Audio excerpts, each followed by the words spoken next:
Hi there, welcome to Boxing Deep Dive. I'm Lyndon Hosking, and great to have you along for another episode. I think it's episode 19 we're up to now, so we've got a massive show for you in this episode. We've got all the Aussie news, the world news. We've got an interview with CamaKO Camilleri, who for some unknown reason has decided to branch out from just being a boxer into a promoter. So looking forward to seeing what Joel has to say, and also the talking points as well. So I'm going to bring in my co-host for tonight's episode, Peta Maniatis. How are you, Pete?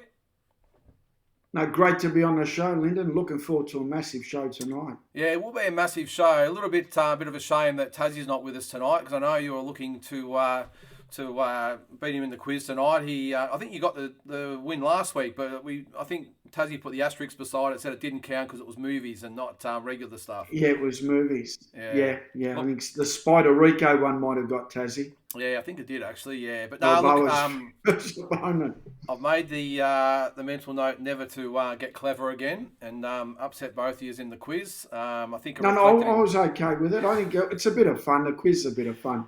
No one really takes it too seriously. I think it reflected in the quiz itself, the body language. But now look, so we'll go for that next week. We'll hopefully have Tassie back, and we'll go from there. But look, it's going to be a ripper episode. We've got a lot to get through.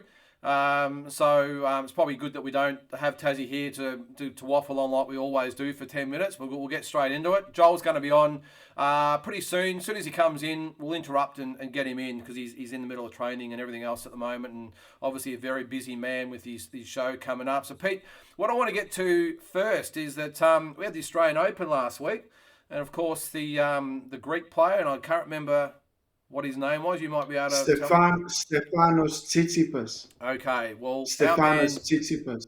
Okay, well, I'll let you pronounce on. But our man George Kambosos was there. Now, I've got some video. He was obviously mobbed at the tennis by all the Greek compatriots, or Aussie Greek compatriots here. And I saw this video the other day, and I just want to see, are you in here somewhere? Can you point yourself out here? Is that you at the back there? I think I'm trying to make sure I'm not photo bombing. I'm just keeping right behind there. How good's that though, eh? That's George. And look, no security, no bodyguards, nothing like that. He just rocked up by himself. He took all the photos, and I think it was good to actually hear him say that, look, I don't need security. These are my people. And if they want to come and say hello and get a photo and do it respectfully, of course, like they all did there, I think it's great. You know, we see a lot of the big-time boxers these days with the entourages, and you can't get close to them, and they won't sign certain posters or whatever. I just think it's great. Yeah. He rocked up.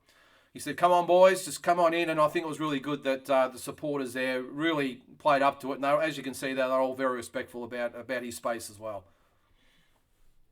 They were, and what a massive big icon he is now, not only to the Greek community, but to the Australian people as well. We've got a bona fide pound-for-pound star of world boxing in about time, and he's done it the hard way, selling tickets on smaller shows just to build up a record. Yeah, no, I think it's great. And look, I don't think I've ever seen an Aussie boxer mobbed like that. You know, I know we've had plenty of world champions over the time, but I can't ever see anyone that's been mobbed like that. I know he's got the Greek heritage and all that sort of stuff, but no, it was great to see. And I think George, you know him very well, of course. I think he's the type of guy that really feeds off the energy of his fans.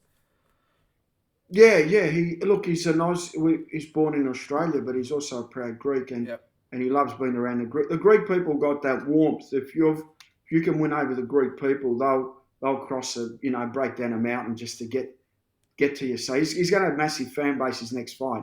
Yeah. Get ready for the curious type of crowd that go to the tennis. They're going to be right chanting. It's going to be a formidable environment his next fight. There's no doubt about that. Yeah, I can't wait actually until we get some more news about it. We've actually got a little bit of a segment later in our talking points about who that might be, and so a little bit of some news about what's going on with George from his own mouth, and as well as some of the analysts on the boxing shows in America as well. But as I said at the start, we've got a big show. We've got so much to get through. It seems like every day there's news dropping. Every day, world and Aussie. And speaking of the Aussie news, even today with Tim Zoo, we'll get to now, but we'll start with the Aussie news, of course. And as I said, when Joel comes in, we'll bring him straight in. But I hope you like the background there, Pete. We've got the Ayers Rock there. I thought I'll go with the Aussie Ayers flavour. Rock. Yeah. Something a little bit different. But yeah, you are internationally watching this show. That is, it's not Ayers Rock anymore. It's Uluru. So there you go. So Pete, the Aussie news. Let's get straight into it because today it dropped. There's been a few rumours in the last few weeks about it, but it looked like it was officially announced today, even though No Limit haven't come out. And that's Tim Zoo. Looks like he's going to fight Terrell Gorsha. I think I've pronounced that right, on the Jamal Charlo Brian Castano unification fight on March 19 in the States. So dropped today. It was in the Daily Telegraph. A lot of the overseas sites are actually reporting it. So big news, for Australia if that's the case. Oh, for sure. I mean, Tim Zoo's a massive name anyway because he's got the Zoo name. So it's a carry-on name. And he goes to America, gets a win over Gashua. That just elevates him probably to fight the winner of the Charlo and Gastana. I mean, anything's at least once you're in that area and you're fighting in America, it just changes everything. Yeah, it does. And I think, so how do you pronounce it? I said Gorsha. How do you pronounce it? Gorsha would do, yeah. Gorsha, yeah. Whatever, okay. I mean, it could be with Tim's, or it could be Tezezu or whatever else. So we'll call him Gorsha. And if we got that right, I'm sure someone out there will correct us. So his record is 22-2 with 1 draw with 11 knockouts. So his 2 losses were against Arislandi Lara for the WBA Super Welterweight title in 2017. The draw was against Austin Trout in 2019, and the other loss was only a couple of fights ago against Erickson Lubin. That was in 2020. He only had the one fight in 2021. So by reports, look, he's very capable, and I think by the sounds of him, doing a little bit of research on him today, he looks like he'll be the perfect opponent for Tim to showcase his abilities on a massive show in the States. For sure, and it's Tim's first fight outside of Australia as well. So that I don't know if that's a plus or a minus, but I'm sure he'd rather be fighting in Sydney and sleeping in his own bed. But travelling to America, look, he's travelled before. I don't think it's going to be a big issue. Gosha or Giosha, or whichever way you want to pronounce it. He's from America, so he's going to be very hard to beat. He's going to be coming hard at Tim, and he knows Tim's got all the rankings as well. So that's his kind of big shot as well. So he's going to fight better than he normally does, I feel. Yeah, I've got a feeling, just judged on the way Costa performed when he went to the States, I don't think it's going to be a big problem for Tim. I think he'll actually relish in it. I think he'll be looking forward to it, to doing it on a big stage. And, we all know Costa had so many big fights in the States, and, the never got to him at all. So I think Tim will handle it very well. So there'll be obviously more news to come. No Limit, by the way, haven't officially announced the fight, but it's obviously doing the rounds, and I think it's only a matter of time. This was actually rumoured a few weeks ago, so I wouldn't be surprised if now that it's out of the bag that No Limit, officially announce it. But they've had bigger things on their plate in the last couple of days, Pete, because little brother Nonito Zoo has officially signed with No Limit. We knew that was always going to be the case, and his professional debut, he's been penciled in for March 2 at the Brisbane Convention Centre. Yeah, he has. I saw footage of Nonito when he was about, I think, 13 maybe, at the Calabria Club when the Australian titles were on. Tim fought the same night, or the same day, but I rated Nonito possibly better than Tim. He reminded me of more of Kostya, but he's a southpaw version. He's a big puncher, and he's all action. He's going to, I'll tell you what, he's going to be exciting to have in the pros. Yeah, he will be. He's coming up against undefeated Aaron Styles. So I really liked what he said. We'll have a listen to it in a sec there, but I really like the fact that he doesn't want any shortcuts. A bit like Tim, he doesn't want any shortcuts. He wants good quality opponents for starters, and he'll back himself to get the job done. Before we hear from Nonito, let's hear what promoter Matt Rose had to say along with Glenn Jennings at the press conference yesterday. Absolutely stoked. Like I've heard about Nonito, and then to start to see him training and seeing what he's going to bring. I'm stoked. I'm stoked to have him on board and to be headlining in his debut. I think that's massive, and I think for anyone having a good team around him is the best way to go. For him, it's about getting out there and showing everybody what he's got. Everybody wants to know. Everybody wants to know what Nonito Zoo's got. And March 2nd is going to be the exciting day. A great amount of interest in this fight. And let's be honest, I mean, there's no undercard on this event. They've got 4 main events. That's true. This really is the cream of the crop. The best we've got going on the one card, free to air and kudos to these guys. I mean, that's not easy to pull together. A card of this standard is world class. But a great way to start the year, though, too. First fight for the year. And what a great way to welcome Nikita to the pro boxing. Look at the guys around him. It's going to be awesome.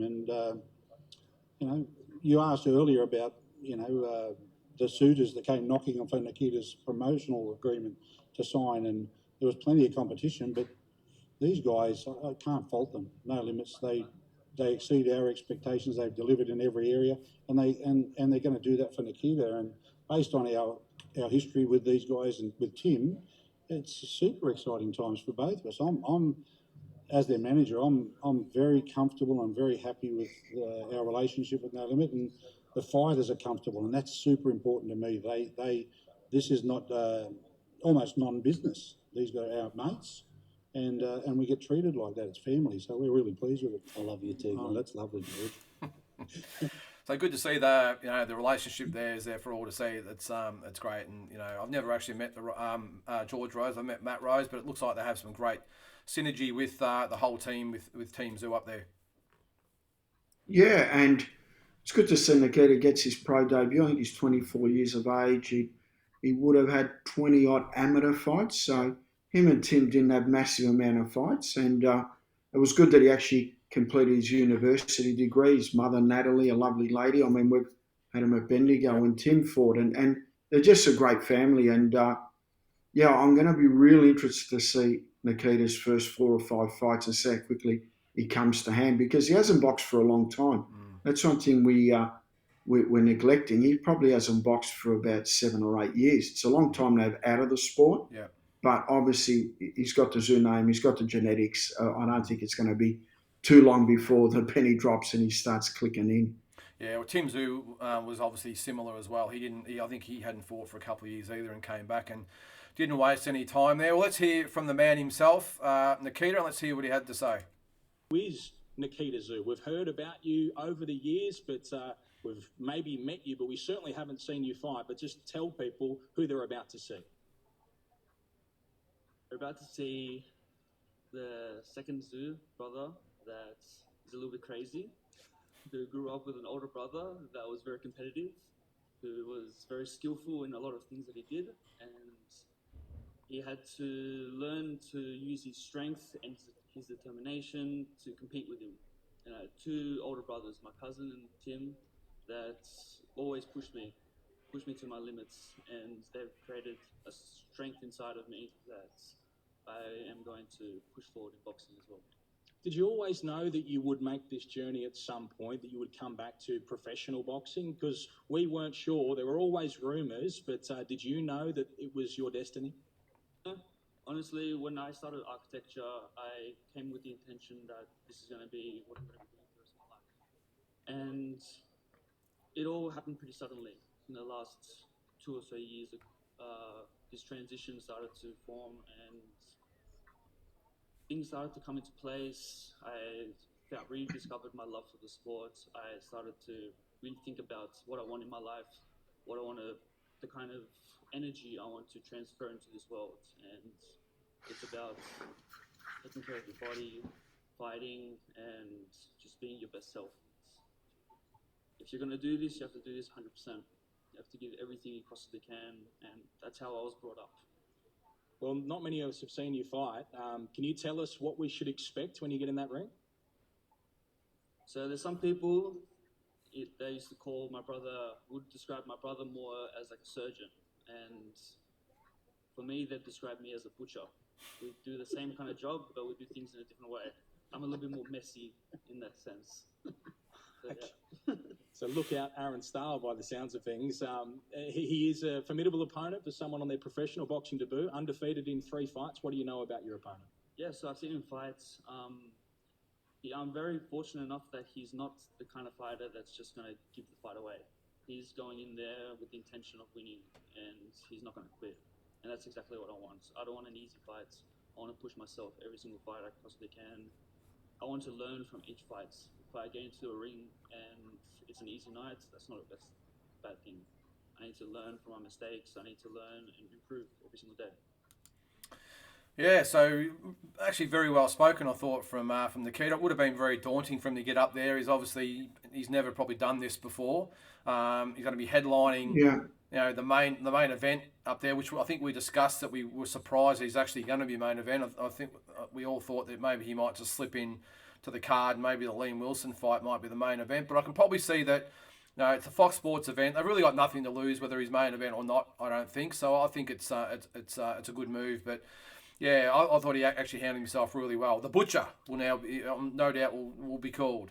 yeah, yeah. Look, he's big raps, and he was an outstanding amateur, and he's got all the pedigree. So let's wait and see.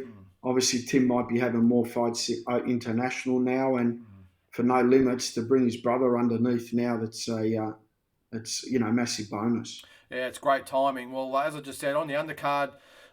Great undercard, by the way. You can see up there Dennis Hogan, Wade Ryan, Liam Wilson, Joe Noine, and Stevie Spark and River Daz, which should be a ripper as well. Let's quickly hear what Liam Wilson had to say, which was, and I think we actually spoke about, we're a little bit surprised why he'd actually picked Noine to fight again after what he did to him, but this is what he had to say.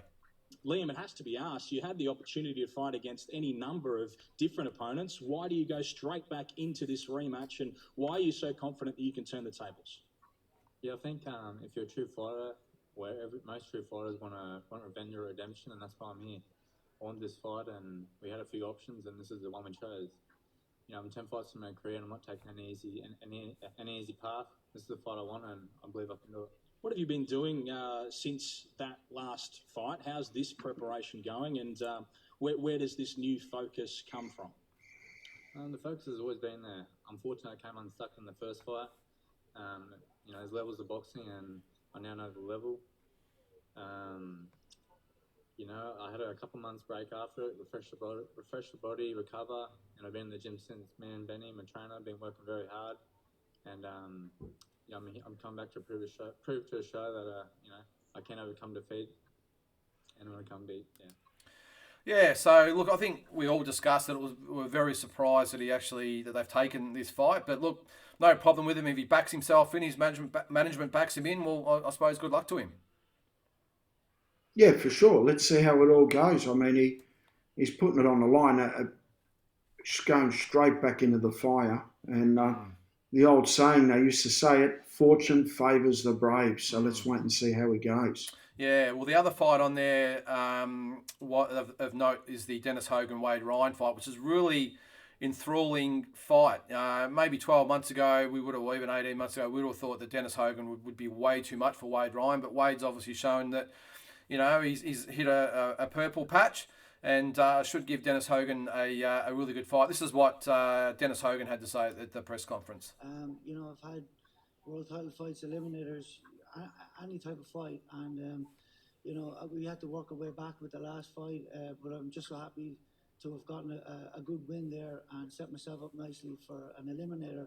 I'm back on track for a world championship once again.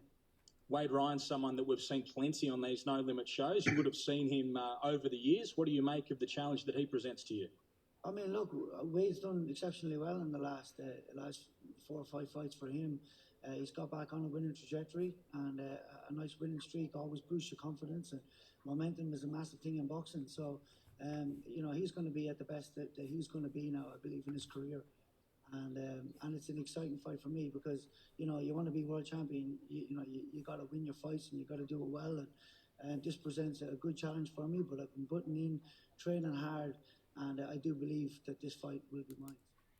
Yeah, so an interesting one. As I said, 12 months ago, you wouldn't give Wade Ryan a hope in hell. But I mean, what do you think? Do you give him a chance to beat Dennis Hogan? Yeah, I mean, Dennis Hogan said it. Momentum is a massive advantage in boxing, and Wade Ryan's got a massive hurricane behind him now, and he's from Gunnedah and the big backing, and he's got Spike and Todd Maitland in the corner, so he's got a good team. It's going to be an interesting fight. I mean, Hogan's obviously, he fought for a world title, has been on a big stage, but is he plateauing? Is he slipping back? We don't know. This will be the big test for Hogan as well. But Wade Ryan's definitely, an unstoppable force right at the moment. Yeah, he is. It's going to be an interesting one because you got the feeling, I think we discussed his last fight on the No Limit show. I think he did look a little bit unmotivated and went through the motions, but I've got a feeling that this fight with Wade Ryan will be his big opportunity to start the road back. I'm not quite sure whether he's got the legs to get to another world title fight, but look, hats off to him for having a crack, and also to Wade Ryan for stepping up for what is probably, apart from probably Michael Zerafa, is probably the best opponent that he's fought. Yeah, for sure. No Limit putting on quality matches. There's no doubt about that. Well, just on that, Pete, with No Limit, I mean, from an outsider looking in, you've just got to give them full credit, don't you? That we always rave about what Eddie Hearn's doing internationally, and obviously countless others, but in Australia, to see that the bar has been raised so quickly, so quickly from these guys, and to have this as a free to air fight on Fox Sports, I think they're just doing great things for Australian boxing, aren't they? Oh yeah, and Dean Lonergan's doing good things. These guys have got Foxtel and Main Event, so they've got obviously corporate backing and they've got sponsorship, so they can offer good money and get good fights. Because if you've got the money and you've got the TV, you get the matchups you want. So most, 90% of 90% of boxers, I'd say, are unsigned in Australia to promoters. They just do freelance deals on cards and table deals or whatever. So you get a No Limit come on and they offer you 4 times the amount you normally get the fight on a local show, and you don't have to sell tickets, and you get the fight on a big stage and test yourself. I think that's the difference, and that's why they do get the big matchups. Yeah, and obviously we've been promoters for a long time ourselves, and I think you're right. I mean, it's a massive thing to have the TV money, I suppose, because it allows you to put these fights on. But what I really admire about No Limit is that they're actually using that money to actually put quality fights on. Unlike a lot of promoters in the past that maybe got the money and went straight in the pocket, these guys are actually putting it straight back into the matchup. So I think it's great. And like you said, Dean Lonergan with DNL and in conjunction with Tasman Fighters are doing a similar thing as well. And looking forward to them stepping it up a little bit this year as well. They probably didn't have as many resources as No Limit had in the last couple of years with COVID, but I'm really looking forward to see what they do this year. With a bit more free reign as far as being able to put shows on. Yeah, it's exciting. Then we've got promotional companies there in Australia with the TV, and it's given all the fighters now something to do. And also, I mean, it inspires fighters that are like 4 and zip, 5 and zip, and they watch all these shows on TV to say, I want to get on TV as well. I want to get there. Yeah, it does. And the fact that now with No Limit, they've just signed Shannon O'Connell, as we said. Jade Mitchell's another one. Sam Goodman, and I mean the list goes on with all these fighters. And I'm not sure whether they've got actual agreements with the Dennis Hogans and Wade Ryans and these types of guys. But the fact that they're actually giving these guys an opportunity to fight on the cards, I think is great. So as I said, I'm really loving that. I've got no doubt when DNL will get more involved that they're going to try and take No Limit on, which means their shows are going to be higher quality as well. And I think it's great for Australian boxing to have 2 promotional companies that are vying against each other to give everyone the best chance they can. So we'll move on while we're waiting for Joel to come on, mate. I was just going to say, mate, while we're talking about promoters, a big get well quick to Angelo Di Carlo, Ace Boxing, who most people in the industry know that he's recovering from an operation. So all the best, Angelo, and hopefully we'll see you back in action soon, buddy. Yeah, for sure. He's been a great promoter for a long, long time, and so if you weren't or you didn't know about it, Angelo's obviously had some health problems, but he had a heart operation the other day, and I think you said he's come out okay at this stage. So that's great to hear. So sending you all the best to Angelo and his family, including his fighting family as well. Let's move on because the Justice Huni Joseph Goodall fight has been officially postponed to June the 1st, which was always going to happen, obviously, with Justice getting COVID twice, that is. So good effort. How do you get COVID twice? That's a massive and 2 different variants as well. So, it's an interesting one. But apparently he had the Delta variant in the States, and he got over that. And then when he got home, he was tested, and he got the Omicron variant as well. So, but interesting is that little birdie told me that Justice Huni will have a tune-up fight before this fight with Joseph Goodall on June 1st, and it will be part of the Jai Apataya card, which at this stage looks like it's going to be late March, where Jai Apataya will fight, if I get the name right, Marius, how do you pronounce it? Can you... Marius Britus or yep. Britus. So, I mean, he had a good fight with Usyk, and he's a real good fighter. Yeah. So it's stay not tuned on that late one. March, though. It's not late March. It's not. Okay, it's been moved again, has it? It's early April. Early April. Okay, so maybe they won't risk Joseph justice, but as I said, a little birdie time, they're going to put him in with a Kiwi on that card to try and get him a fight before he fights Joseph Goodall. So I don't know what Joseph Goodall will do, whether he'll have a fight as well, because he hasn't fought for some time as well. So it'll be interesting to see whether they try and get him a fight, so they both come in red hot. But either way, the main thing is the fight is still going ahead, and that's all that that matters, I suppose, because it'll be a great Aussie fight. Still on the Aussie news, this is a big news as well. Ebony Bridges has got a second crack at the world title, or a world title. She's coming up against Maria Cecilia Roman from Argentina for the IBF Bantamweight world title this time, and that's going to be on the undercard of the Kiko Martinez Josh Warrington IBF featherweight title event. So look, she's only had 8 fights, but to have 2, or this will be her 9th fight, to have 2 world title cracks, you've got to take your hat off to her for making it happen, as they say. Oh, for sure. What a go-getter, and let's just hope she wins the world title. She thoroughly deserves it, and been a great ambassador for women boxing, and also for Australia.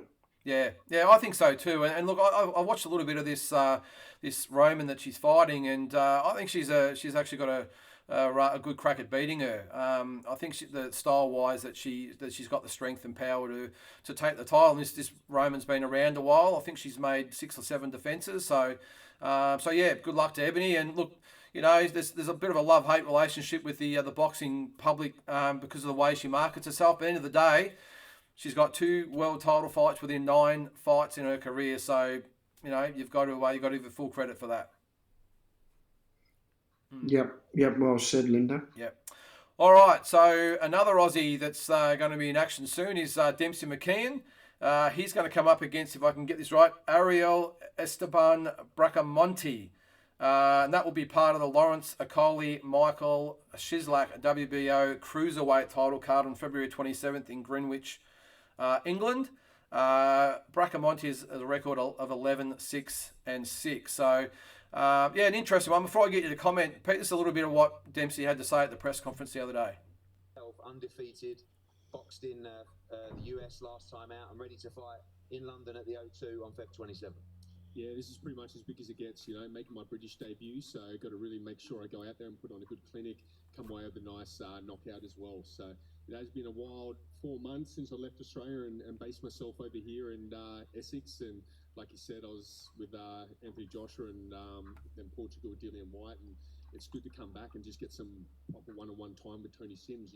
Before I fought in America, I only spent about 2 weeks with him and I was just all over the place, went through about 4 or 5 different coaches in the different training camps. So I think I've been with Tony now probably about 6 quite fast. Yeah, so look, big opportunity for Dempsey, of course. I'm not sure about the guy he's fighting a bit too much, but obviously he's probably an opponent, as they say. So look, like Liam Paro before him, which is obviously another ace boxing fighter as well. I think great for Dempsey to go over there and put it all on the line on the big stage. Oh, for sure. And he would have been in that moment, pinch me in my dreaming type of moment, being there with Eddie Hearn announcing his fight. And, he gets his moment now. He can make a truckload of money and make a name for himself. Undefeated heavyweight, 6'6", and he's white. Oh, the sky's the limit. Yeah. Look, we hate to say it, but that's the reality. A big, tough, white southpaw, heavyweight, has obviously got a few advantages, and that's just the sport we're in, I suppose, isn't it? So let's go to Jai Apataya. We mentioned him before that you said it's probably now going to be early April, which is great. There has been a little bit of news lately with his opponent, because his opponent seems to be infatuated with Jake Paul. What's going on there? He seems to have taken his eye off Jai and has got Jake Paul in his sights for some reason. Yeah, but Jake Paul wouldn't fight him. I mean, Jake Paul's not a serious fighter. It's just maybe trying to get more followers because that's what fighters do now. If you get, say, someone like a Garcia who's got 7 million followers and Cambosis has got 200,000 or 300,000 followers or 100,000, you start interacting with them and they start bouncing off each other, you'll double your followers. That's what this world's all about now. It's about Instagram followers. So if Opetay's name gets mentioned there, or it doesn't, or Brightus's name gets mentioned, they're going to get more Instagram followers or more followers on the internet, which leads to more money. Sponsors look at that now. The first thing they ask is how many Instagram followers have you got?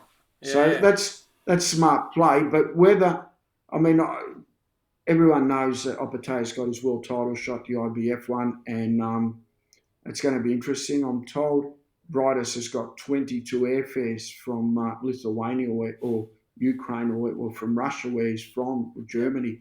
So wherever he's coming from, I don't know where he's basing himself from, but there's 22 airfares. So not bad. Look, a team of 22 coming over. Yeah, if that's what it costs to get him to come to Australia, I think it's well worth it to give Jai every opportunity to win. But yeah, look, I don't think Jake Paul would take that seriously anyway. I don't think he's that interested in actually. He might say it differently, but I don't think he's that naive to think he's actually good enough to win a world title. So I think it's all just, as you said, about the likes and the cash. And he doesn't need to fight for world titles, let's face it. If he could just keep fighting these other YouTubers and UFC fighters and everything else and getting millions per fight, so really, does a belt really mean anything at the end of the day? He's got his own belt anyway. I think he's made his own one. So, yeah, I don't think it really matters. But I just would hope, and I think the good thing is I did see that even if that fight would happen, incredibly would happen, that he would be stripped of the title anyway and Jai would fight for it. So either way, Jai's got his chance and that's all that matters. So yeah, and look, we're living in a different world now, and I always say I'm not scared of change, and I don't knock anyone that's making something of a success. So what Jake Paul's doing, more power to him, because that's the way the world is now. And the Kardashians started off with their own show, and it's all about making money and fame. Good luck to them. If he can do it, and he's getting away with it, and he's putting money in his pocket, more power to him. Yeah, well said, mate. Well, let's get on to the world news. There's plenty of that going on at the moment.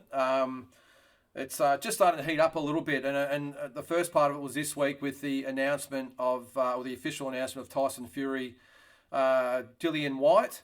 So it was the purse bid, went to purse bids. It was won by Frank Warren for 41 and a half, or just over $41 million American. So I think that's just over 50 million Australian, which is just ridiculous. And apparently Fury will earn $29.5 million American. So although there has been word that he might shift a bit to Dillian White just to sweeten the deal with him, but it's just amazing, isn't it? I think they've got a bonus of just over $4 million will go to the winner. 10% of the winning bid, and that's part of the WBC rules. I'm not sure what all that means, but yeah, it's just amazing. And Eddie Hearn was the other promoter that bid for it. $32 million he bid, so well short. But at this stage, it looks like the fight will be April 23 in the UK. So massive fight for English boxing fans, let alone world fans. Yeah, Dillian White, I mean, he is a joker. He's a wild card. He can perform well. We saw him, sometimes he comes out, gets knocked out, sometimes he comes out and he's all guns blazing. So he's going to give some kind of account for himself. I don't think it's going to be easy for Tyson Fury, but I don't think Tyson Fury loses to anyone in today's market. But I still think he cannot take Dillian White cheaply. No, I agree, especially with the big carrot hanging in front of him as far as Anthony Joshua goes. So there was a little bit of, as Tyson Fury does, a little bit of probably disbelief in the amount of money that he'd been given, but he wasn't that complimentary of Anthony Joshua and not taking the money to step aside.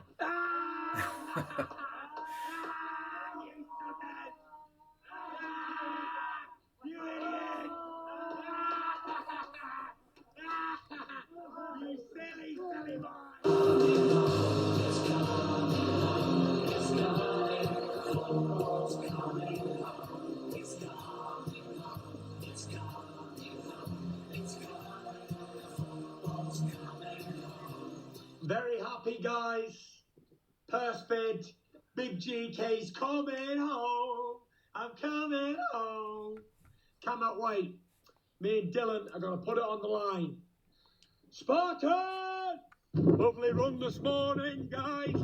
Out here in the Lancashire boys. With the boys. Get up there. Dylan White. I'm going to knock you out, sucker.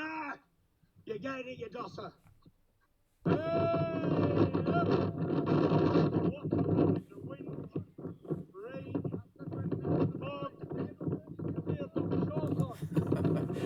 Sorry, I jumped the gun there a little bit on his response to Anthony Joshua. But geez, I've got to say, mate, looks pretty chilly over in England at the moment. It looked a bit cold out there on the run, didn't it? Yeah. And I see Joseph Parker hanging around at the back as well. So he's living the dream right at the moment, and he's come back from hell, and good to see him. He's happy, and he's a superstar. The guy's charismatic. He's got everything you need. He's going to be a heavyweight champion of the world for a long time, and keep making money, keep staying healthy, keep being happy, and good luck to him. More power to him. Yeah, no, exactly, mate. Well, I'll put the video up now. This was in response to Anthony Joshua with the rumours of, not being able to come to a deal to have that step-aside arrangement so that he could fight Usyk for the unification. This video, Eddie Hearn and Anthony Joshua have got to be the worst done businessmen in history. Today they lost $90 million. Goddamn son of a bitches. Crazy ass.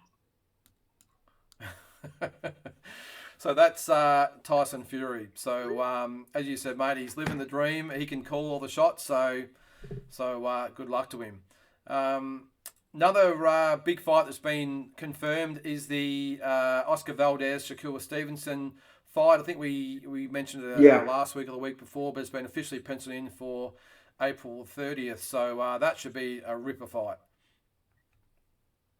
It will be a ripper fight, and Shakur Stevenson, I mean, he's just starting to now show what he's got, and he's got a lot. Oscar Valdez, long time, at that top level, very hard to beat, full of heart and strong fighter. But I think Shakur Stevenson is just ready to show that he's ready to jump into the pound-for-pound list, and he's developing the man strength now, and I think it's his time pretty soon. Well, you can see that's for the WBC and WBO super featherweight title. So, yeah, ripper fight, really looking forward to that one. And who's your money on at the start, mate? Someone's trying to ring you there. My money would probably be on Stevenson. What do you think? Yeah, Shakur Stevenson. I just think it's his time now. His last few fights, he's developing that strength that you need in the pros. And sometimes it takes time when you're a successful amateur and you're a bit younger. I think that transforms into the pros, and it doesn't. And it takes a bit of time for the penny to drop. It happened with Tim Tszyu as well. I mean, he took a dozen fights before he started to find his power in the pros. And Shakur Stevenson, he's the same now. He's just starting to get that power and starting to look like a real good top-class pro that's going to be a pound-for-pound star. So really looking forward to his progression. I think he wins that fight. Yeah, I agree. And talking about great fights, actually, we'll get to that in a sec. We've got CamaKO about to join us. He's a little bit late, but we'll bring him in. Where is he? Let's see where he is. Where are we? Remove. We'll get him in. Hang on. Where is he? Hang on. Give me 1 sec. 1 sec. Is he running? Hang on a sec. There he is. CamaKO. Thanks for joining us. Joel. Sorry, guys, man. I've got the worst memory in the world. That's all right. It's all good, mate. It's great to have you along. You're only about 20 minutes late. Tassy's always about half an hour late, so you've done well. He messaged me a question mark. I'm like, question mark? Well, oh, no. Well, great to have you along. Am I lagging? No, you're all good, mate. I was just going to say it's great to have you along. I know you're a busy man, but can I ask the question first? You're a professional boxer. You're the influencer. Yep. Why the hell have you decided to become a promoter? I think it's more about just having control of my own career. Mm-hmm. I find that I'm getting to a stage in my career where I want the right fights for my career. I want just to pick the right fights. And me and Pete had a chat about what we want to do. I'm selling tickets for myself as well. So I thought, why not promote my own show and see how I go? So how have you found it, Joel? I mean, I must admit I was staggered by the fights went bang, bang, bang, bang, bang. They were announced really quickly, so obviously you'd done your homework on it. As a promoter, I was actually quite like, what the hell is this? Because normally it takes us 3 months to get our fights organised, and you've done it in what looked like 2 weeks. So did you have all this sort of pre-planned, or it just fell into place for you? No, I was on the phone to Pete, and I was meant to fight February 4 on Dean Lonigan's show, and they got pulled back because of Justice Huni caught COVID. Yep. And then we're in talks to have a fight to keep busy. And Pete goes, "Why don't you promote your own event?" And I'm like, "Yeah, sweet. It's all good. We'll promote it together." So Pete goes, "Yeah, we'll run a show. You just help me promote it, and we'll get it going." So as I do, I made a few phone calls. Pete helped out. We made a few matches, and by the end of it, I had about 10 fights I could have made, but I stuck with the 7 pro fights and the 2 exhibitions. Yeah, that's great, mate. I'll take my hat off to you how organised it looks, and I know it always looks easy from the get-go. Everyone sees the post from the matchups, but obviously you've got a bit of an understanding of what us poor promoters go through trying to put these shows together. Well, I think my dad and my mum are doing so much for this promotion, from the contracts to my mum does all the artwork. But throughout my career, I've been pro for 10 years. Started fighting for Pete as my promoter, and I've always sat down and listened and just seen like what goes on, to the point of how much the lights cost, how much the cameras cost, like the fighters, the flights, the accommodation, the food money, the per diems. Yep. Like, I've sat down, wrote all that down, and I got to a point where me and Pete would sit down and I'd say, "Pete, how much is my fight going to cost?" So I know now how much my fight's going to cost. So now, if I can match make myself, and with Pete's help, I can match make a whole bloody promotion. Yeah, mate. You obviously are lucky. And Pete, like Joel said, you're behind the scenes with it all. What sort of part are you playing in the whole thing? Oh, mate, I'm mixing the cordial in the background and blowing up the party balloons. No, look, Joel's a natural promoter. I mean, you get some people that you have to tell things a few times and show them. Joel, you just give him a hint and he goes bang, and he overachieves actually what we're trying to get. I said to Joel, we'll get 5 fights. And Joel comes up and he goes, I've already matched 7. Yeah. So he always overachieves what we're going to do. And he's natural in the sport, and he's always interacting with different fighters and trainers, and he knows everyone. So the matchups happen in 5 minutes. He just got more matchups. Some of the guys I'd never heard of. Well, exactly. I was just going to say that. My network over time, Lyndon, I'm a big believer. My parents brought me up to be honest and to respect everyone. But at the same time, what I've worked with business is, you can't, if you're only going to work with people you like and that you get along with, you're not going to run a good business. So I speak to a lot of people, man, and I try to help everyone out, because I know eventually I might need them too, So when I put the promotion on, I thought maybe I'll do a boxing and Muay Thai, maybe some Muay Thai fights on there. But I started talking to a few people. Have you got a fighter? Have you got a fighter? By the end of it, I had all these boxers lining up to fight for me, because they believe in me. They know I'm honest. There's not one person that I can name that doesn't like Pete. Like, there's a reason why I've got him managing me. I don't know if you like him, Lyndon, but I like him. He's all right. No, look, as you know, how many shows we do together, Pete? Probably half a dozen, I think. 6 or 7. Yeah, and mate, same thing. I mean, I did all the work, but I'm only joking, Pete. But look, yeah, you're right, and it was good that when you are in these situations, you are talking to fighters and trainers and managers that you've got that reputation, I suppose, that you can't buy reputations, and you've got to earn it, and trust and respect, and obviously Pete, yeah, you're right. I don't think I've ever heard anyone say anything bad about him. So Pete, we'll let your head sort of start to go down a bit there. But I think I agree with Pete, mate, that Joel, this, from what I can see from the outside looking in, this is your sort of calling, because not only have you been able to attract all those fights, but all the the sponsors and all that sort of stuff. And I'm assuming it's going to be a sellout. And I must say, after being a promoter myself, there's a difference between being someone who can just put on a good event to actually being the salesman and all that sort of tied into one. And I must admit, I wasn't a great salesman, but you seem to have it all in check. So, mate, I think after your boxing career is finished, promoting is going to be for you. I would love that. It's funny because I'm out for dinner right now with I'm with Faris is here as well, and also one of my good friends who's a sponsor of myself. And we had him on last week. Yep. Yeah, well, we're speaking The about Fox. right now about what I can do apart from what's that? What'd you say? I had Faris on last week. Yeah. Le Fox. Yeah, that's right, the Fox. But we're speaking about how I can use my network after my boxing career. So I just believe that the network I have, from the sponsors to the friends, if we can all work together, man, then we can make things work. And that's why when, I announced that me and Pete are putting this show on, I said, I'm not here to compete, Lyndon. This is my first show I've been a part of. Pete's had that many shows, but all I want is to just bring a good show for everyone and to make sure that I promote it pretty well. Yeah, well, if you do that, mate, or you get asked to move on again. Hi. I'm getting around told a bit there, people mate. I'm talking too loud. That looks like High Point. Is that High Point, Joel?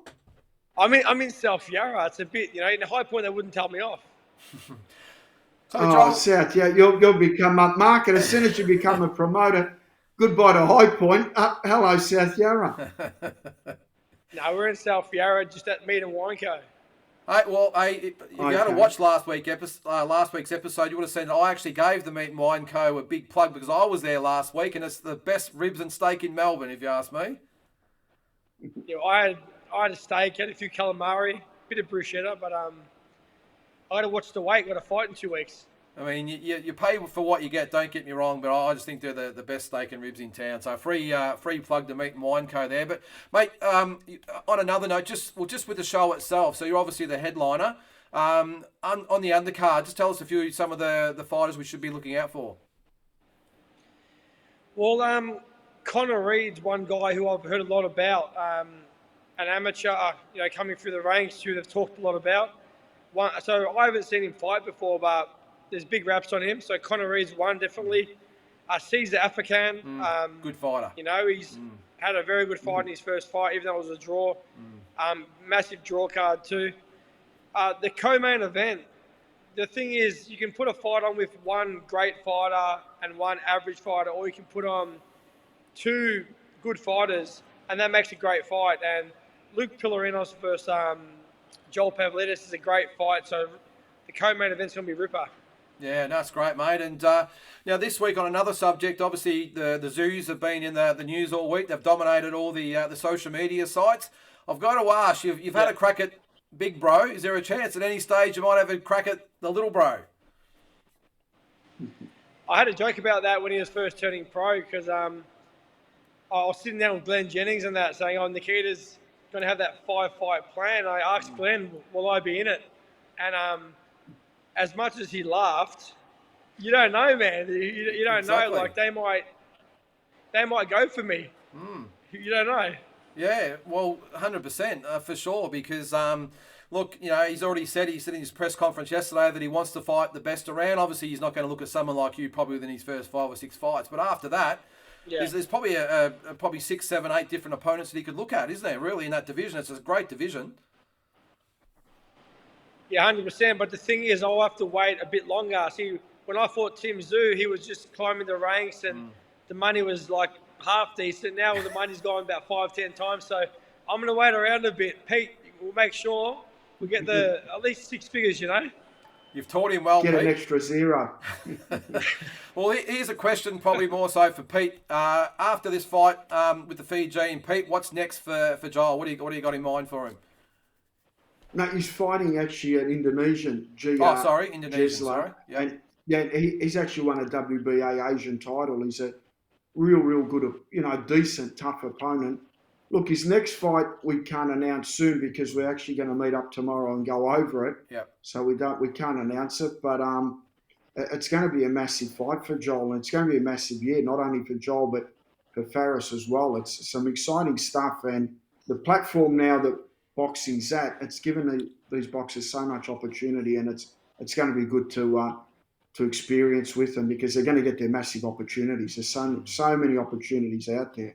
Well, the good thing is, and you said before, Joel, about you building relationships with people. It's good to know that you've got the contacts in Melbourne, but you've also got the contacts with No Limit. You've got the contacts with DNL, so it's good, and Tasman Fighter. So it looks like, you've got so many, so many different options for you on different platforms. Yeah, well, me and Pete have a great understanding that I want good fights. I want fights that are going to get me places. I'm 31 now. I've got a good 4 or 5 years left in me, but I've got to start making some moves. So I've got a big following in Brisbane. I've got a big following in Melbourne. So I can make these big fights happen because I put bums on seats. People want to watch me fight, and I'm looking forward to this fight, then the fight after that. Once we announce that, it's some big news. Oh, that's great, mate. We'll really look forward to that. And once that's announced, it'll be great to get you back on. But we'll let you get back to dinner. And we really appreciate you coming on, mate, and sparing some time for us. And if you are watching and you live in that area, get down to the Meat and Wine Co in South Yarra because it's the best in Melbourne. Yeah, I hope my almond piccolo's not cold. Well, get back to it, mate. And really, again, we appreciate it and look forward to watching the show on. Is it what's the date? February 27th. February 17th. 17th. Okay, beautiful. And they can get tickets how? Well, they can contact myself, my mum, Marty Camilleri, for tickets. Or obviously they can just rock up to the door, and there will be general and ringside tickets available on fight night at the Melbourne Pavilion. How do people contact Marty, on Facebook, or is there a number? Yeah, just get her on Facebook, Marty Camilleri, or on her mobile number of 0411 282 117. She's going to love you, mate. Okay. That's all right. Everyone's got a number anyway. All right, beautiful stuff, mate. Appreciate it again, and enjoy your dinner. All right, thanks, Steve. Joel. Take care. Thanks for having me. Joel CamaKO Camilleri. So great to have him on. He's just such a great character, isn't he? Yeah, he's unbelievable. He's got so much energy and positivity, and Dean Lonergan loves him. Yeah. Dean Lonergan absolutely loves him. Today he just said, has he sold it out yet? Has he sold it out yet? I think he will, no doubt. He will. He's just that type of bloke. Wherever Joel goes, there's always a crowd. Yeah, and I love the way he markets himself on social media. And we said before, we were talking about Ebony Bridges. Joel's probably, I won't say he's probably got the physique of what Ebony has, but he's got the personality, and he gets out there. He markets him so well on social media and everything. So yeah, I take my hat off to him because I'm sure it'll be a massive success, and I can see him being a promoter down the track. So thanks again for Joel for coming on, and thanks Pete for lining up. We've got still got plenty to get through, mate. One fight I wanted to talk about, which is looks like it's in the works, is this one. It's Nonito versus Donaire II. So it's not actually officially announced yet, but the word is out that they're in talks to do it, I think, in April. Yep. Another big step for Nonito, because obviously he got the win in the first fight, but it was by no means easy, was it? No, it wasn't. And Donaire had a broken eye socket in that fight as well.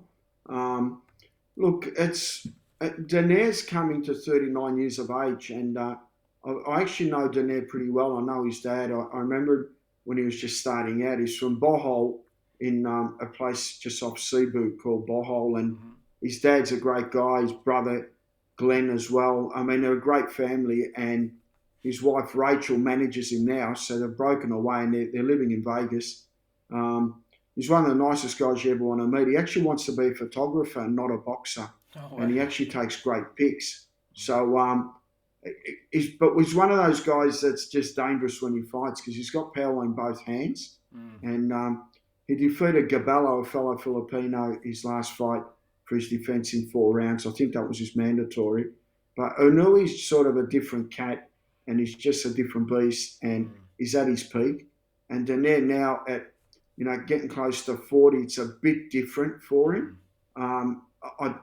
It's probably his last big fight, and he's just chasing big fights. But it's going to be a real uphill battle for him. But at the same time, with that type of power, you can never dismiss him either. Well, the reason I will always give him a chance against Nonito is that, as good as Nonito is, and we've seen that obviously against Jason Maloney as well and countless others, that Donaire's just got that brutal left hook that can just come out of nowhere and just snaps and they don't even see it. And Anui has this little habit of putting the chin up in the air when he fights. And as long as that is in play, I think Donaire could pull it out. I think if it goes to the script, Anui probably wins comfortably this time. But as I said, you can never discount Donaire with that left hook. So hopefully that fight comes about. And as I said, it's looking like April. So we'll see how that goes. Got just a couple more to get through there. This weekend, a couple of big shows. I think both of them are on Fox Sports, which is great. The return of Keith Thurman and Leo Santa Cruz. I'm a big fan of Santa Cruz, and obviously we've got Chris Eubank and Liam Williams as well. So big day of boxing for Fox Sports. Is the Eubank fight? I'm assuming is going to be very early in the morning, though, isn't it? On Sunday morning. Well, that's at 7, 8 a.m. thing. That's, you set your alarm for that one. But the Thurman Barrios starts at 1 p.m. I think. So, okay. Yeah. All right. That's going to be more our time, and it's going to be good to see Thurman back. I think he's still got a lot to offer. Yeah. Barrios is tough. He's a good opponent. He's not a walk in the park. You can't sleep on him. So Thurman, for mine, if he's going to establish himself in that welterweight division again, he needs to win these kind of fights and win them impressively as well. Yeah, and it's hard to imagine his last fight was against Manny Pacquiao. What was it, 2019, was it? Is that when that fight, or 2020? Yeah, whatever it was. 2019, so July, it's been a long time. That's 2.5 to 3 years of his prime. So, yeah. Do you know why it's taken him so long? Yeah. Is it injury or? Yeah, he just took a break and COVID hit, and then, it's like everything. Everyone's come back either slow or quick from COVID, but the time creeps up. And I'm going to be interested to see if Manny Pacquiao doesn't win the election in the Philippines in May, whether he's going to have one more fight. That is the thing that's always at the back of my mind.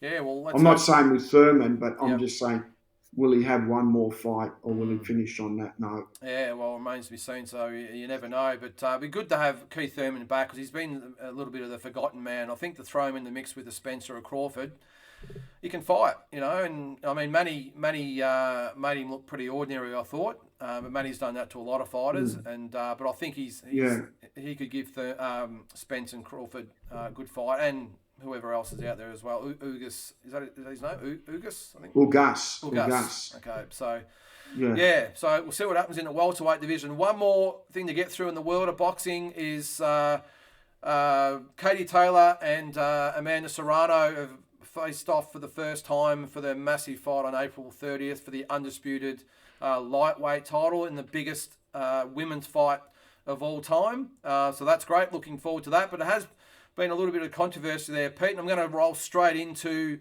our first talking point to talk about this because been a little bit of controversy this week with Bob Arum, who just chimed in just as we're saying. I'll get to the talking point. I'll put that up there.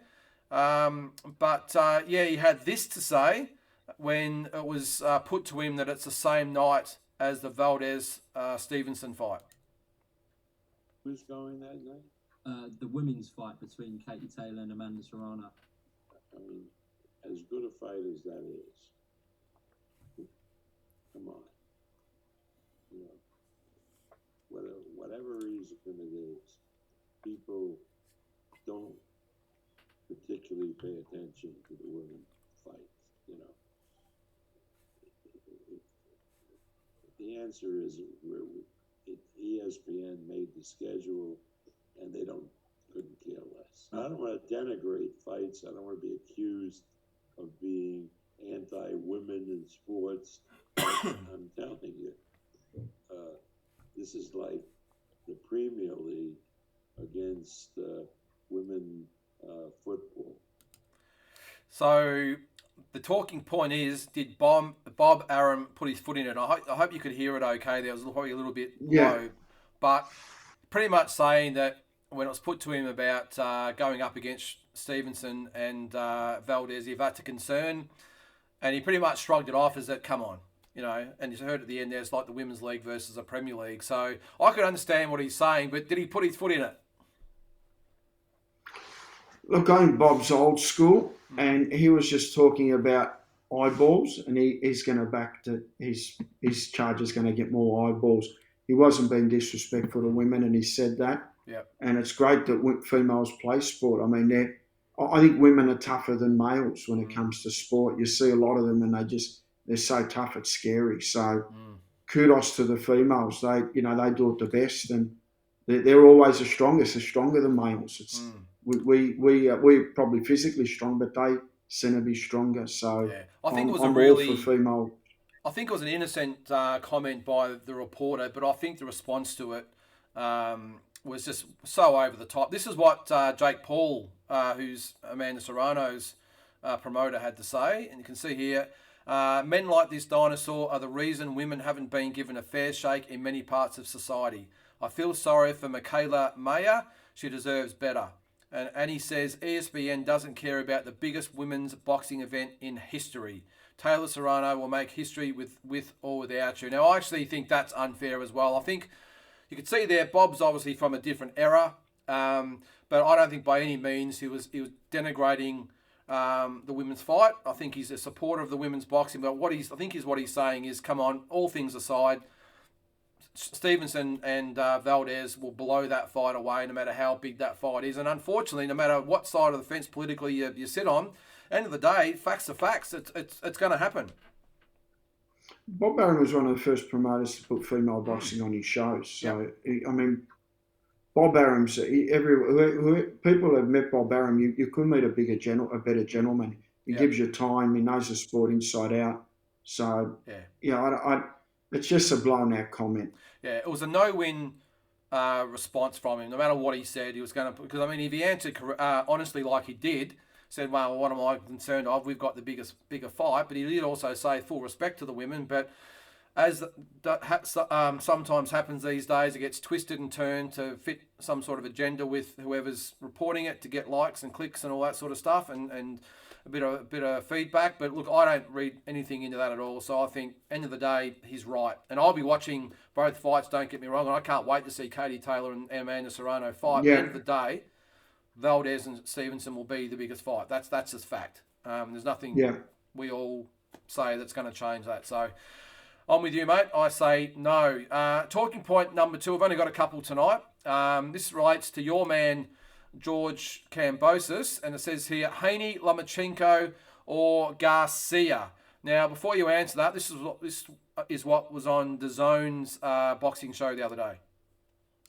To kind of boil it down, there's a lot of synergy when it comes to the talks between Lomachenko and Kambosos, and not the kind of synergy you need to have to make a fight happen between Haney's side and Kambosos. So the difference is, we're talking Ryan Garcia is a golden boy guy, and obviously Devin is Matchroom. So there's more likely to make a deal with Golden Boy and Lou DiBella for Ryan Garcia. I would say what's the difference? At this point, there is more optimism that a deal could be struck on that side of it. The difference in that deal, from what I've been told, is that both fighters would have interim fights before they faced each other. Now, Garcia, of course, as we know, is penciled in to fight in April in his first fight since January of 2021. Kambosos, I've been told, prefers to fight in June on the Queen's birthday holiday over in Australia, which is a big day. We'd like to have a big event on that day. So if you had Garcia, and again, this is all kind of just discussed at this point. If you had Garcia fighting in April, Kambosos fighting in June, then the idea, at least, is to have both these guys meet in a fight before the end of the year. So what he's sort of saying there, obviously, is that the Haney fight will be probably the easiest fight to make. I'm a little bit sceptical. He did say something about the Queen's birthday there. Do you think George would want to wait till June to fight again, or would he be looking at something maybe a little bit earlier? Good question, Lyndon. Not sure. Not sure about that, but it's an interesting topic who he actually fights and what they bring to the table. I mean, Garcia, he's 5'10". He's a big lightweight, and he hasn't really earned the right to fight George. I don't think so either. Well, we'll talk more about that. This is what actually Ryan Garcia had to say about the possibility of fighting George. You and Kambosos, what do you think? Do you like that fight? Yeah, I do like that fight. I think you would sell better in Australia than a lot of other people. I would sell better than every single one of these guys. But I win that fight. I knock him out within probably like 7 rounds. How does he do with Devin? He it's a good fight. I think Devin maybe pulls it through with like a majority decision. But yeah, I mean, I would love that opportunity to fight. I hope you get it. How about this? Hopefully he wants it. Well, talk to him. Come on. Kambosos. I make more sense, you know. Coming off a layoff. Should probably take this fight. You just got the belts. The surgery. He's got a hand surgery. I'm the perfect picking. You might as well go after me. So that's what he had to say. Just quickly, I'll show you the tweet that George went back at him with. This is what he had to say. You're a good kid, Ryan. Now, George, beforehand, it's R-E for your, just for future reference. You're a good kid, Ryan. I like you, but take a ticket, buddy, and try not to pull a heartstring again or injure yourself. Shadow boxing with your eyes closed, you might run into a wall. So I think George putting the young fella back in his place. But do you think that's a realistic fight, or Garcia's a long way off being chosen? Look, Garcia's got 7 or 8 million followers on Instagram. He's got a young fan base, so he's going to get heaps of pay-per-views. He brings a lot of money to the table. He's one of the leading lightweights. It's not a fight that if Kambosos was to fight Garcia, that would still pack it out. But I don't know. I mean, you just don't know. Do you give Kambosos a good, strong fight just to christen his win and he doesn't have to go into the frills of fire again? Or do you put him straight back into the deep end, straight up? I mean, I would, if I was managing Georgia, I'd look for a decent defence against a good class world champion, not a walk in the park, but someone where you can, enjoy his win and get a good defence out of the way, and then look to fight a Lomachenko or a Tank Davis or Devin Haney or Garcia. That's the way I would look at it. It'd be interesting to see what happens. I would doubt that they do it on the Queen's birthday. It might be the weekend, because you obviously got to remember, if they're going to do it in Melbourne, if I know you said it might be in Sydney, but if it was in Melbourne at Marvel Stadium, it's great. But that, obviously, being a Collingwood supporter, you know that's the big day for Melbourne versus Collingwood. They get 100,000 people there. So I don't think there's no way in hell they would put it up against that. I would think it might be on the Sunday, so the day before the Queen's birthday. So obviously it goes back into the States on Saturday night, which would probably be not a bad call, because you'd have a lot of people that would be doubling up on both events. Yeah, I reckon that's what they would probably do. It'd probably have to be at Marvel. They'd probably get 30,000, 40,000 people there. Yeah. Yep. So they'd get a sellout. And pay-per-views would be good back to America. I think everyone wins. But, yeah, let's just see what opponent he gets. I mean, I like Lomachenko for him out of all the fighters. I do too. Yeah, no, I would love to see him fight Lomachenko. And actually, speaking of that, this is just a quick grab from the same program of what they said regarding Lomachenko. From Lomachenko's side is that, like, he'd do his whole training camp in Australia. Like, he would effectively not move there, but, be a citizen there, basically, for 6 to 8 weeks, whatever it is that he needs for his training camp. So, look, there's just, to kind of boil it down, there's a lot of synergy when it comes to the talks between Lomachenko and Kambosos, and not the kind of synergy you need to have make a fight happen between Haney's side and Kambosos. Yeah, so, Lomachenko obviously is looking to come to Australia, and he's quite willing to come here, which you would expect for someone like him to get his titles back.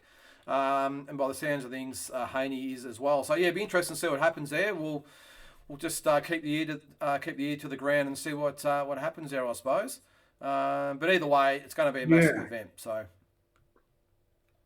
yeah, no, look, I think now the general public's starting to realise who George is, and he's getting mainstream media. So the crowd's going to be even bigger. We saw it at the tennis. We just had the replay of what happened and the buzz he got from the supporters. So it's exciting times for Australian boxing. Well, let's hope the Herald Sun maybe send a report along to have a look at him after their howler, but not even giving him a mention in the top 10 sporting moments of the year. And they had a soccer player giving a fan a shirt front over George getting the world title. But anyway, we've got one last segment to go through, Pete, and it is the road to Zerafa and Hardman. He's a disrespectful fighter, and like I said, man, I cannot wait to punch fucking holes in him. What did I say? He was face down. I was going to point his toes to the ceiling, but face down will do.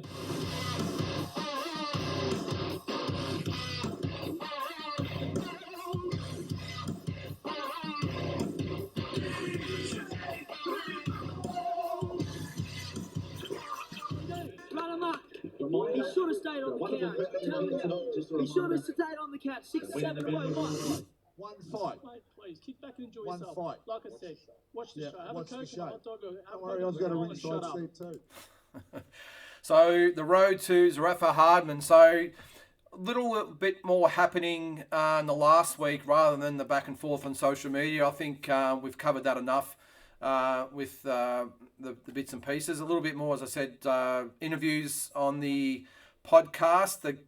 I'm trying to get it right. The Coconut something podcast. I'm sorry for not being able to remember exactly what it was. They had interviews on both. I think I've got a clip of it here anyway. But let's have a little bit of a look at Michael Zerafa.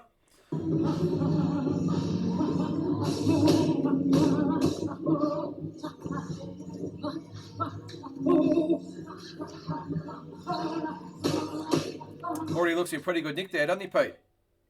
Yeah, he does. He's fit and he's raring to go. So that fight with Hardman's going to be very interesting. Well, here's a little bit of Isaac Hardman training.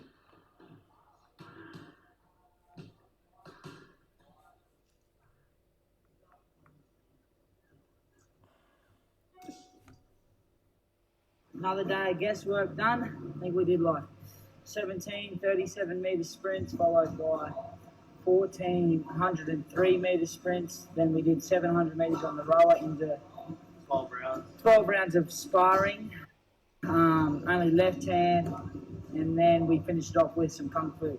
Guesswork is where it's at.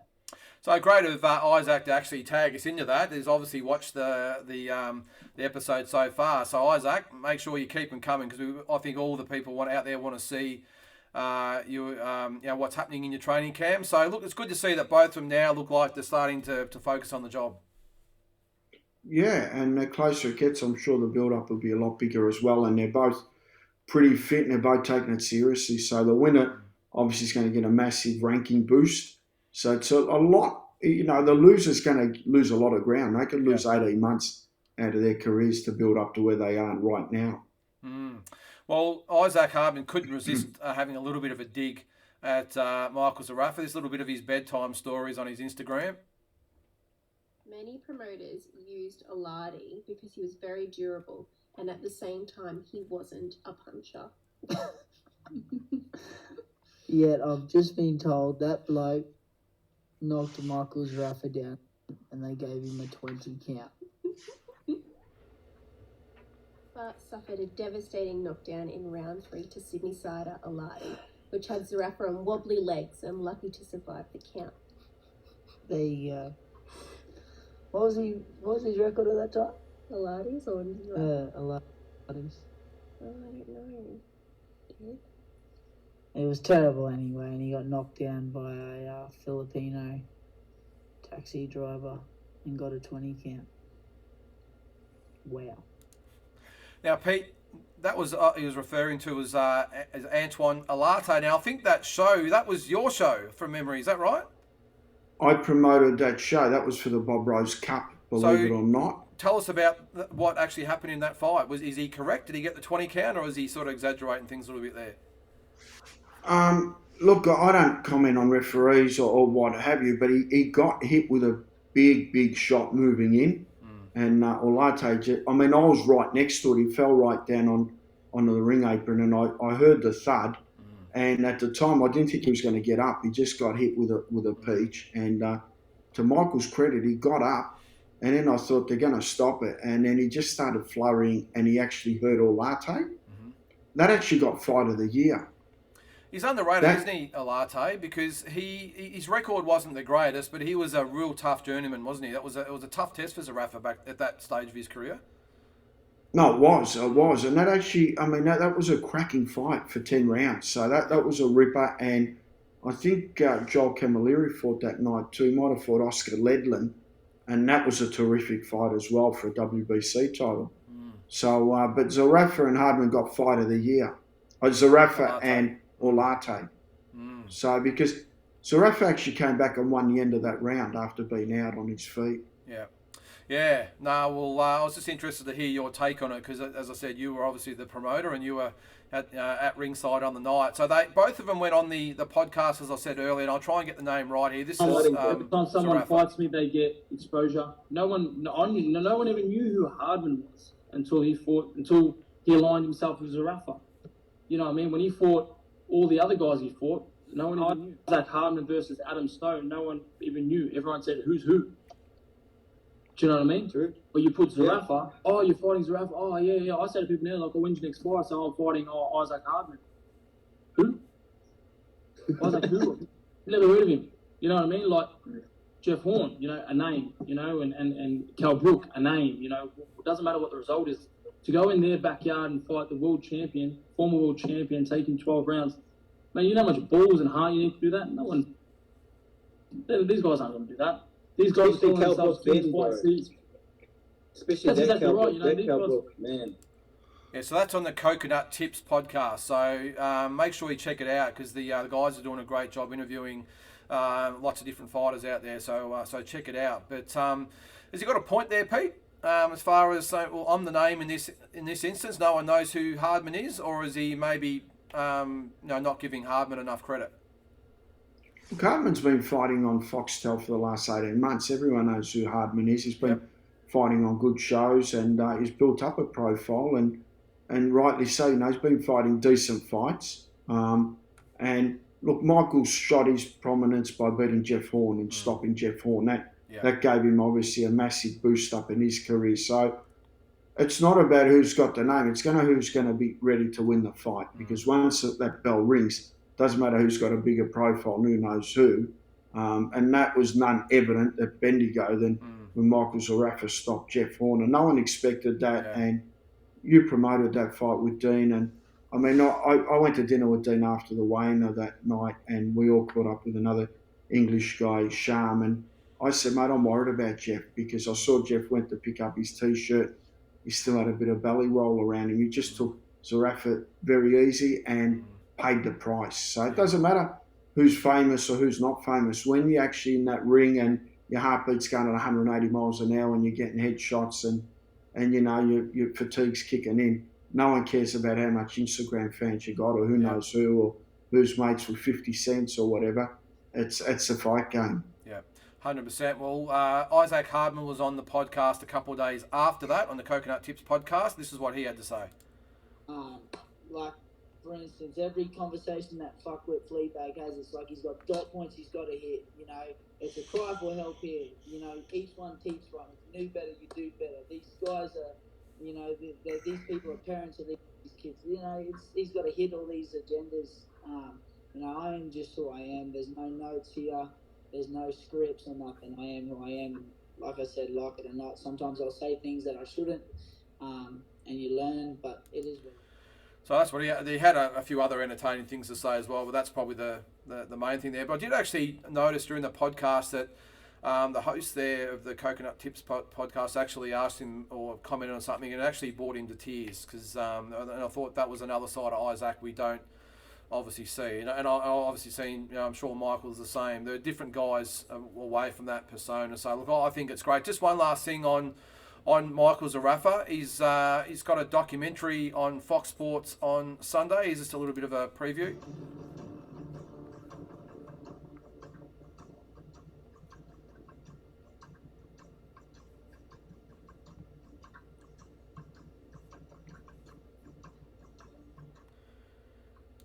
And I'm sorry, I don't know what happened to the volume there, but that's the Michael Zerafa documentary that's on this Sunday on Fox Sports. So check your guides for that. I think it said there, it's hosted by Mark Hammer, how do you pronounce the last name, Pete? Castanini. Sorry, Mark. Mark If you're watching.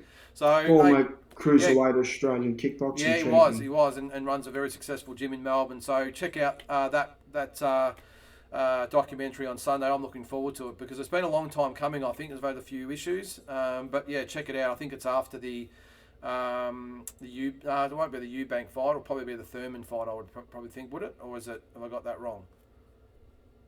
Yeah, it might be the Thurman fight. It might put it straight after, or maybe wait. Yeah. Could be on Sunday night. Is it on night? Actually, it night might time be. or not? Maybe we've got a replay on later that night, and it'll be on after that. So just check your guides anyway. But it's on Fox Sports, and as we said earlier, the Eubank fight and the Thurman fight are both on Fox Sports. So check them out. So Pete, that's the end of Hardman, or the road to Hardman Zerafa, or Zerafa versus Hardman, however you want to look at it. And we'll keep obviously some updates coming as we get closer to the fight. Now we've got a feeling we've got to be a week or two away from a press conference. You'd probably think. Do you know anything more about it? No. I know it's at the convention centre though. Yeah. I did see that. Convention Centre, which Yeah. which is a big stadium, so it's going to be very interesting. Yeah, well, Isaac, I think, was in Melbourne last week to look at the venue, and I think I saw Zerafa was taking some photos for a photo shoot to obviously promote the fight as well. So we can't be too far away. Looking forward to when all that's organised and locked away. So we'll keep you updated with that. All right, Pete. Well, that's it for another show. We've managed to get through it all. There was a hell of a lot to get through tonight, but yeah, it's great to see there's so much going on in boxing in Australia and the world at the moment. Yeah, no, another awesome show, and good to have Joel Camilleri on there. Feb 17, get across and support him, and yeah, we covered a lot, Lyndon. Yeah, we got all the fights covered. Just a bit of a shame we couldn't have the quiz, but I'm sure that Tazzy will come back recharged next week, and he'll be wanting a crack at that title. So you better study up on your boxing history, mate, because I think it's got to be done next week. You know, I'll get on the black coffees and all that and get all the memory tablets going. Don't worry, I'll be right. The Joe Biden tablets. The Biden tablets, yeah. All right. Yeah. All right, thanks, Pete. Have a good week. Thanks, and we'll look forward to seeing you next week. Cheers, mate. See you, mate. Bye.